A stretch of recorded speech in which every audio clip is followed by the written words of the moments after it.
Baiklah, perkenalkan kami dari kelompok 2 akan membahas permasalahan dengan materi desain sintesis asam sinamat dan mekanismenya, di mana anggotanya ada Wafika dengan NIM 047, Nurkalisa NIM 052, Wisliana NIM 060, Masyita NIM 083, Vika Seputri 086, dan saya sendiri Bella Veronica dengan NIM 095.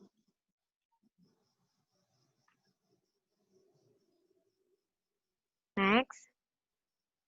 Permasalahan pertama yaitu permasalahan dari saudari Wafika. Kepada Wafika disilahkan. Baiklah, permasalahan dari saya yaitu reaksi kondensasi Knoevel lebih sering digunakan dalam sintesis asam sinamat dibandingkan dengan reaksi Perkin. Nah, mengapa hal itu demikian? Baiklah, adakah yang ingin menjawab permasalahan dari saya? Baiklah, di sini saya Nurkalisa akan mencoba menjawab permasalahan dari Wafika Alfiah. Nah, di mana di sini jawaban saya adalah jumlah senyawa yang diperoleh itu lebih banyak dibandingkan dengan Perkin. Nah, pada dasarnya reaksi kondensasi Knoevenagel kan reaksi kondensasi antara suatu aldehid dawa yang mempunyai hidrogen alfa dengan 2 gugus karbonil dengan menggunakan suatu basa organik yang memiliki amina. Seperti itu jawaban saya, Wafika. Baiklah, terima kasih kepada saudari Lisa. Di sini menurut saya itu kurang lengkap. Nah, adakah teman-teman yang ingin menambahkan jawaban dari Nurkalisa? Baiklah, saya Bella ingin menambahkan jawaban dari saudari Nurkalisa. Nah, tadi kan benar yang seperti Lisa sebutkan bahwa reaksi Knoevenagel sering digunakan karena reaksi ini adalah varian tertentu dari reaksi aldol dengan eliminasi air berikutnya. Nah, ini banyak digunakan dalam kimia organik untuk pembentukan ikatan C rangkap C. Nah, senyawa metilen teraktivasi harus dalam bentuk Z CH2Z, di mana Z adalah suatu gugus penarik elektron. Beberapa contohnya itu adalah dietil malonoat dan asam malonat. Jadi reaksi Knoevenagel sering digunakan karena jumlah senyawa yang diperoleh itu lebih banyak dibandingkan dengan reaksi Perkin.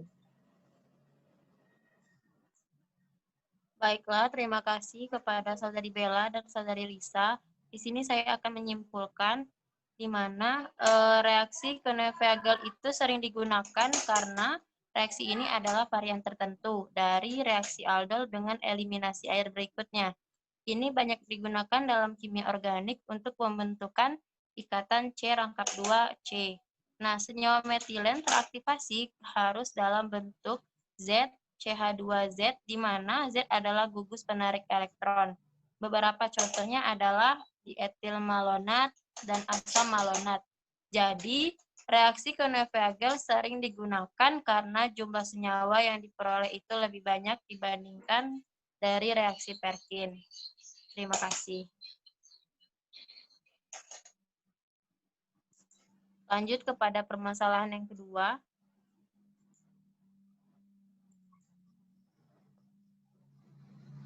Baiklah, selanjutnya permasalahan saya sendiri yaitu Nurkalisa.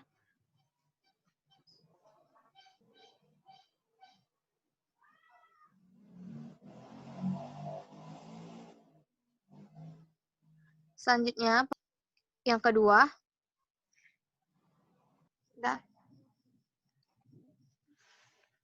Baiklah, lanjut pada permasalahan yang kedua, yaitu permasalahan saya sendiri, Nurkalisa, NIM 052. Nah, permasalahannya yaitu pada sintesis asam sinamat, kerap kali digunakan katalis di etil amina. Nah, yang merupakan asam sekunder. Bagaimanakah jika katalis yang digunakan jenis amina primer, apakah yang akan terjadi? Adakah di antara teman-teman yang akan menjawab permasalahan yang saya ajukan ini? Baiklah, Saudari Nurhalisa. Di sini saya ingin mencoba menjawab permasalahan dari Saudari Nurhalisa. Nah, menurut saya, pada sintesis asam sinamat, kerap kali digunakan katalis dietil amina yang merupakan amina sekunder. Nah, jika katalis yang digunakan jenis amina primer, maka reaksi akan terjadi lambat serta produk yang dihasilkan pun lebih sedikit. Terima kasih. Baiklah, di sini saya kurang setuju dengan jawaban yang Vika berikan, di mana Vika ini kurang menjelaskan secara detail atas permasalahan yang saya ajukan. Adakah di antara teman-teman yang bisa menjelaskan lebih detail atas permasalahan yang saya ajukan ini? Baiklah, saya Wafika Alfia dengan NIM 047 ingin menambahkan jawaban dari Vika tadi. Nah, pada sintesis asam sinamat, kerap kali digunakan katalis dietilamina yang merupakan amina sekunder. Nah, jika katalis yang digunakan jenis amina primer, maka reaksi akan terjadi lambat serta produk yang dihasilkan pun lebih sedikit. Hal ini dikarenakan pada amina sekunder memiliki sifat basa yang lebih kuat ketimbang amina primer, yang mana jika ditinjau semakin kuat basa yang digunakan, maka atom hidrogen alfa semakin cepat untuk bereaksi dan menghasilkan produk yang banyak. Bagaimana kepada Saudari Lisa? Baiklah, terima kasih kepada Saudari Wafika dan Saudari Vika yang telah menjawab permasalahan saya. Di sini dapat saya simpulkan bahwa pada sintesis asam sinamat ini kerap kali digunakan memang dietilamina yang merupakan amina sekunder begitu. Nah, jika katalis yang digunakan amina primer, maka reaksi akan terjadi lambat serta produk yang dihasilkan pun lebih sedikit. Hal ini dikarenakan pada amina sekunder ini memiliki sifat basa yang kuat ketimbang amina primer. Yang mana jika kita tinjau semakin kuat basa yang digunakan, maka atom hidrogen alfa semakin cepat untuk bereaksi dan produk yang dihasilkan pun juga semakin banyak. Lanjut pada permasalahan yang ketiga. Baiklah, di sini saya akan melanjutkan permasalahan saya, yaitu pada blok saya terdapat dua metode reaksi untuk mensintesis asam sinamat, yaitu reaksi Perkin dan reaksi Knoe-Venegal. Nah, pada suatu keadaan ketika sintesis sinamat dari bahan awal benzaldehida dengan senyawa pengadisi asam malonat dengan katalis basa piridina dan piperidina atau reaksi Knoe-Venegal dan senyawa pengadisi anhidrida asetat dan katalis basa kalium asetat. Ini reaksi Perkin. Nah, manakah di antara dua reaksi itu yang memiliki hasil reaksi yang lebih banyak di antara dua keadaan tersebut? Nah, baik, apakah ada teman-teman yang ingin membantu saya dalam menyelesaikan permasalahan tersebut? Baiklah, saya Wafika Alfia dengan NIM 047 akan menjawab permasalahan dari Wisliana, di mana berdasarkan hasil penentuan rendemen asam sinamat, hasil reaksi Knoe-Venegal ini sebanyak 70,75%. Nah, ini lebih banyak dibanding hasil reaksi dari Perkin, yaitu 4,60%. Terima kasih. Terima kasih Wafika, tapi menurut saya jawaban dari saudari Wafika ini kurang lengkap karena tidak menjelaskan secara mendetail permasalahan yang saya maksudkan. Nah, adakah teman-teman yang ingin menambahkan dari jawaban dari saudari Wafika? Baiklah, saya akan menambahkan jawaban dari saudari Wafika. Nah, pada suatu penelitian dibandingkan antara metode sintesis asam sinamat dari bahan awal benzaldehida dengan senyawa pengadisi asam malonat dengan katalis basa piridina dan piperidina, yaitu reaksi Knoe-Venegal, dan dengan senyawa pengadisi anhidrida asetat dan katalis basa kalium asetat, yaitu reaksi Perkin. Kedua reaksi adalah reaksi kondensasi aldol silang. Hasil penentuan sifat kimia fisika asam sinamat hasil sintesis kedua macam reaksi adalah murni. Penentuan kromatografi lapis tipis dengan eluen, toluen, dan asam asetat glasial 0,44, kloroform dan etanol 0,60, aseton dan metanol 0,64. Semuanya menunjukkan satu noda. Oleh karena itu, dikatakan murni secara kromatografi lapis tipis. Penentuan titik leleh memiliki jarak leleh sesuai dengan pembanding dan pustaka yaitu 132 sampai 134 derajat Celcius. Penentuan kimia spektra ultraviolet, spektra inframerah menunjukkan struktur adalah asam sinamat. Berdasarkan hasil penentuan rendemen, asam sinamat hasil reaksi Knoevenagel 70,75% lebih banyak dibanding hasil reaksi Perkin 4,60%. Terima kasih. Saya kembalikan kepada Wisliana. Baik, terima kasih kepada Saudari Masyita. Nah, jadi dapat ditarik kesimpulan bahwa metode sintesis asam sinamat ini dari bahan awal benzaldehida dengan senyawa pengadisi asam malonat dengan katalis basa piridina dan piperidina dan senyawa pengadisi anhidrida asetat dan katalis basa kalium asetat atau yaitu reaksi Perkin. Kedua reaksi tersebut ialah reaksi kondensasi aldosila. Nah, hasil penentuan sifat kimia dan fisika asam sinamat, hasil sintesis kedua macam reaksinya adalah murni. Penentuannya itu kromatografi lapis tipis dengan eluen-teluen dan asam asetat glasial, kloroform dan etanol, aseton dan metanol. Semuanya menunjukkan satu noda. Nah, oleh karena itu dikatakan murni secara kromatografi lapis tipis.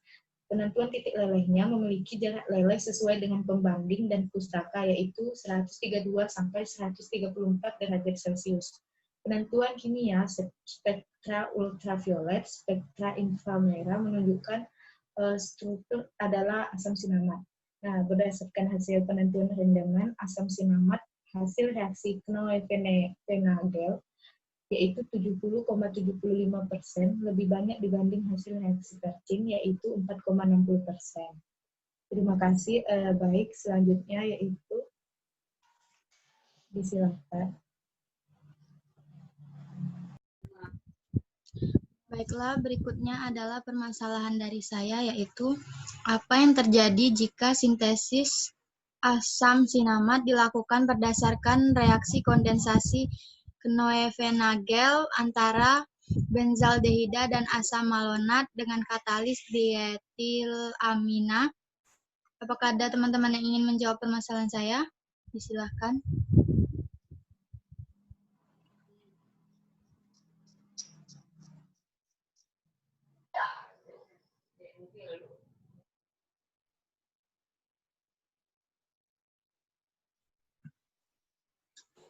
Baiklah, di sini saya akan mencoba menjawab pertanyaan dari Mas Sita.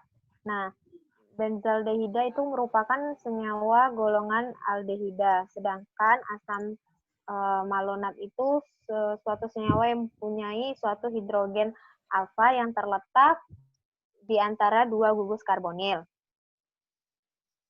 Nah,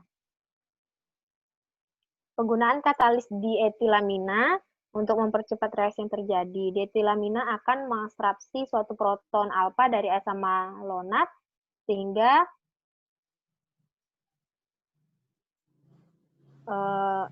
akan dihasilkan karbanion asam malonat. Nah, nanti karbanion asam malonat ini bersifat lebih reaktif dikarenakan adanya kelebihan pasangan elektron pada atom karbon alfa. Adanya kelebihan elektron ini akan membuatnya mudah bereaksi dengan atom karbon-karbonil dari benzaldehida sehingga dihasilkan senyawa beta hidroksikarbonil asam. Nah, senyawa beta hidroksikarbonil asam dengan adanya pemanasan dan katalis basa akan mudah sekali menghasilkan senyawa alfa beta karbonil asam di mana pada posisi betanya terdapat gugus karboksil. Bagaimana Saudari Tata? Baiklah, menurut saya jawaban dari Saudari Bella ini kurang tepat. Apakah ada teman-teman yang ingin menambahkan jawaban dari Saudari Bella? Baiklah, saya Fikasi Putri akan mencoba akan melengkapi jawaban dari Saudari Bella terhadap permasalahan dari Tata. Nah, penggunaan katalis dietilamina untuk mempercepat reaksi yang terjadi. Dietilamina akan mengabstraksi suatu proton alfa dari asam malonat sehingga dihasilkan karbanium asam malonat. Karbanium asam malonat ini bersifat reaktif dikarenakan adanya kelebihan pasangan elektron pada atom karbon alfa. Adanya kelebihan elektron ini akan membuatnya mudah bereaksi dengan atom karbon, karbonil, dan benzaldehid sehingga dihasilkan senyawa beta hidroksi karbonil asam. Nah, senyawa beta hidroksi karbonil asam ini dengan adanya pemanasan dan katalis basa akan mudah sekali menghasilkan senyawa alfa, beta, unsaturated karbonil asam di mana pada posisi betanya terdapat gugus karboksil. Senyawaan ini dalam suasana asam dan dengan adanya pemanasan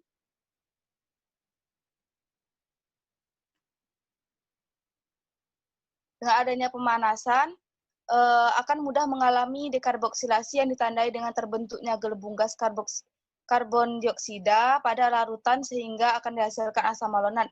Senyawa hasil sintetis yang diperoleh itu kemudian dilakukan rekristalisasi dengan menggunakan air panas. Hal ini dilakukan karena senyawa hasil sintesis tidak larut dalam air dingin tetapi larut dalam air panas. Sehingga ketika larutan senyawa hasil sintesis didinginkan, maka senyawa hasil sintetis akan mengkristal. Terima kasih. Bagaimana Saudari Masita dengan tambahan jawabannya? Baiklah, menurut saya jawaban dari Saudari Vika ini sudah lengkap, maka dapat saya simpulkan penggunaan katalis dietilamina untuk mempercepat reaksi yang terjadi. Dietilamina akan mengabstraksi suatu proton alfa dari asam malonat sehingga dihasilkan karbonion asam malonat. Karbonion asam malonat ini bersifat lebih reaktif dikarenakan adanya kelebihan pasangan elektron pada atom karbon alfa. Adanya kelebihan elektron ini akan membuatnya mudah bereaksi dengan atom karbonil dari benzaldehida sehingga dihasilkan senyawa beta hidroksi karbonil asam. Senyawa beta hidroksi karbonil asam dengan adanya pemanasan dan katalis basa akan mudah sekali menghasilkan senyawa alfa beta unsaturated karbonil asam di mana pada posisi betanya terdapat gugus karboksil. Senyawaan ini dalam suatu asam dan dengan adanya pemanasan akan mudah mengalami dekarboksilasi yang ditandai dengan terbentuknya gelembung gas karbon dioksida pada larutan sehingga akan dihasilkan asam malonat. Terima kasih. Saya kembalikan untuk pertanyaan selanjutnya. Baiklah, di sini yaitu permasalahan saya, Vika Saputri dengan NIM 086. Nah, permasalahannya yaitu terdapat pada blog saya bahwa kelarutan asam sinamat itu sedikit larut dalam air, tetapi mudah larut dalam alkohol. Nah, mengapa hal itu bisa terjadi dan apa yang menyebabkannya? Nah, bagi teman-teman, adakah yang ingin menjawab permasalahan saya? Dipersilakan. Baiklah, saya Vika, saya Wisliana NIM 060 akan mencoba menjawab permasalahan dari Vika. Nah, itu tuh dikarenakan bahwa sifat asam sinamat dan alkohol bersifat polar dan dia memiliki titik didih yang cukup tinggi. Titik didih alkohol cukup tinggi ini karena akibat langsung dari tarikan antar molekul yang kuat. Terima kasih. Baiklah, terima kasih Saudari Wisliana. Tetapi di sini jawaban dari Saudari Wisliana itu kurang detail gitu. Apakah teman-teman ada yang ingin melengkapi dari jawaban Saudari Wisliana ini? Dipersilahkan. Baiklah, saya Nurkalisa izin menjawab permasalahan yang Vika ajukan. Nah, di mana di sini menurut saya perlu kita ketahui bahwa sifat kimia dari asam sinamat itu sendiri salah satunya bersifat polar dan juga mempunyai titik didih 300 derajat Celcius. Nah,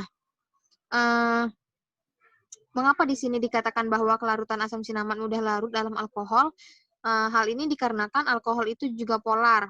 Nah, maka alkohol menjadi pelarut yang lebih yang maksudnya yang lebih baik untuk molekul-molekul polar daripada hidrokarbon dan memiliki titik didih yang cukup tinggi sehingga asam sinamat mudah larut dalam alkohol dibandingkan di dalam air.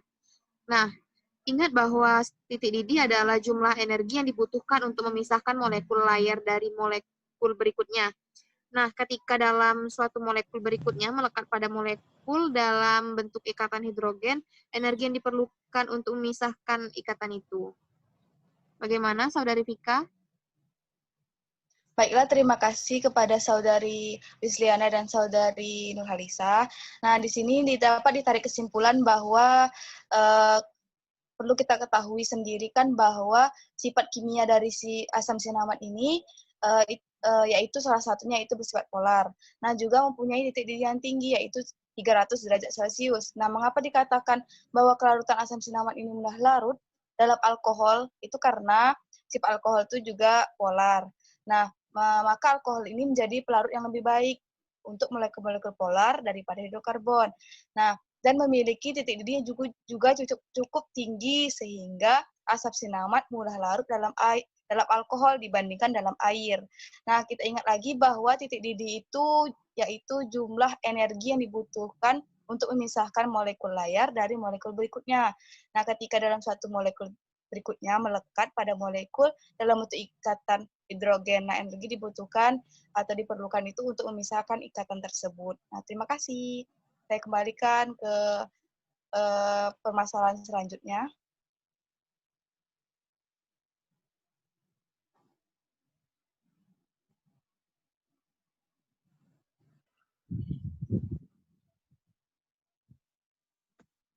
Baiklah, permasalahan selanjutnya itu ialah permasalahan dari saya. Nah, disebutkan bahwa pada blok saya itu ketika dalam pembuatan asam sinamat, ketika semakin kuat basa yang digunakan, maka pembentukan asam sinamat diyakini akan semakin cepat dan juga hasil produknya itu lebih banyak. Nah, apa yang menyebabkan hal tersebut dapat terjadi dan apa pengaruh dari si basa yang kita gunakan tersebut? Apakah ada teman-teman yang ingin menjawab? Baiklah, saya akan mencoba menjawab permasalahan dari Saudari Bella. Yang menyebabkan hal tersebut tidak terjadi karena dengan pengaruh basa yang lebih kuat, maka akan lebih cepat untuk menyerang atom hidrogen alfanya, sehingga nanti akan semakin mudah dan cepat untuk membentuk ion enolat. Terima kasih. Bagaimana Saudari Bella? Baiklah, mungkin jawaban dari Saudari Tata ini kurang tepat karena Tata tidak menyebutkan bagaimana mekanisme yang terjadi dalamnya. Apakah ada teman-teman yang bisa menjelaskannya? Baiklah, Saudari Bella, saya ingin menambahkan jawaban dari Saudari Masita. Nah, yang menyebabkannya itu ialah pengaruh basa yang kuat akan lebih cepat untuk menyerang hidrogen alfa, di mana basa kuat yang digunakan itu ialah dietilamina. Nah, dietilamin ini akan mengabstraksi suatu proton alfa dari asam malonat sehingga nanti dihasilkan karbanion asam malonat. Karbanion asam malonat ini bersifat lebih reaktif dikarenakan adanya kelebihan pasangan elektron pada atom karbon alfa. Adanya kelebihan elektron ini nanti akan membuatnya mudah bereaksi dengan atom karbon, karbonil, dan benzaldehyda sehingga dihasilkan senyawa beta hidroksi karbonil asam. Senyawa beta hidroksi karbonil asam ini dengan adanya pemanasan dan katalis basa akan mudah sekali menghasilkan senyawaan alfa beta tidak jenuh karbonil asam, di mana pada posisi beta terdapat gugus karboksil. Senyawaan ini dalam suasana asam dan dengan adanya pemanasan akan mudah mengalami dekarboksilasi yang ditandai dengan terbentuknya gelembung gas CO2 pada larutan sehingga nanti akan dihasilkan asam malonat. Terima kasih.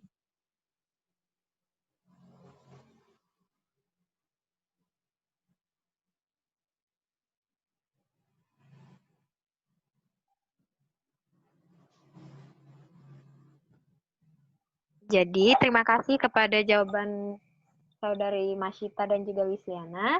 Jadi, dapat saya simpulkan bahwa yang menyebabkannya adalah pengaruh basa yang kuat sehingga nanti dapat dengan cepat menyerang hidrogen alfanya. Di mana basa kuat yang digunakan di situ adalah dietil lamina, di mana akan mengekstraksi suatu proton alfa dari asam malonat, nanti yang dihasilkan karbanion asam malonat.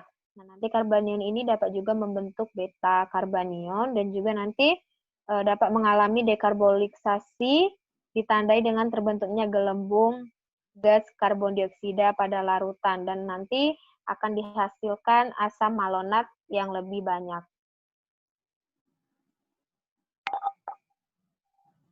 Baiklah, mungkin hanya itu yang dapat kami sampaikan. Lebih dan kurangnya kami mohon maaf. Kami ucapkan terima kasih.